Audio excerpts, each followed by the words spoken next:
Nothing was wrong, which, apparently, was suspicious, so my brain stayed on duty. The door was locked, the work was finished, the last message was answered. For the first time all day, nothing needed me. And somehow, that didn't feel like relief.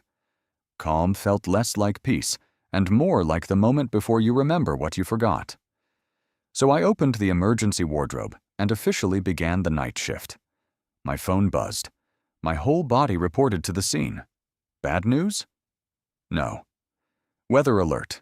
Tomorrow would be mild. I kept watching, just in case mild had updates. Then a shape moved by the window. I froze. Intruder? No. Bathrobe. A suspiciously tall bathrobe, but still, bathrobe. I added it to the mental list anyway. Then, nothing happened. No sound, no message, not even another rude little toast. My brain treated the silence like a countdown. I just didn't know what it was counting down to. Maybe the problem was hiding in tomorrow, inside one email, one appointment, one thing I hadn't prepared for.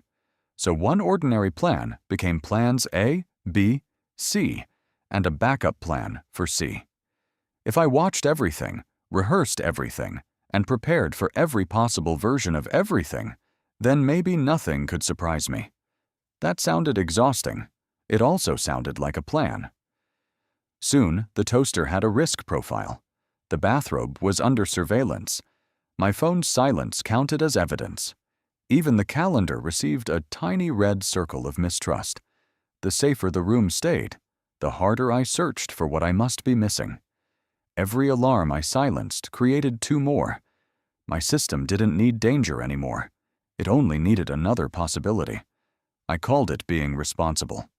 But responsibility usually lets you sleep. This was different. This was standing guard against a future with no face, no date, and apparently no closing time. And then, for a few minutes, I failed at watching. My eyes closed. The clock moved. The room stayed quiet. No disaster used the opportunity. When I woke, my hand reached straight for the controls. Then it stopped. I wasn't afraid of what was happening. I was afraid of what might happen the moment I stopped watching. After enough time on alert, calm can feel unfamiliar. And unfamiliar doesn't always feel safe. So instead of ordering myself to relax, I noticed the steady floor, the warm mug, and one breath that didn't need to hurry. Nothing disappeared. But I was here. The vest had tried to protect me. It was simply overdue for a break. The room stayed quiet. This time, it felt less like a warning. Does quiet put your brain on alert too? What helps you rest? Welcome to Inside My Brain. Come back. We'll figure ourselves out together.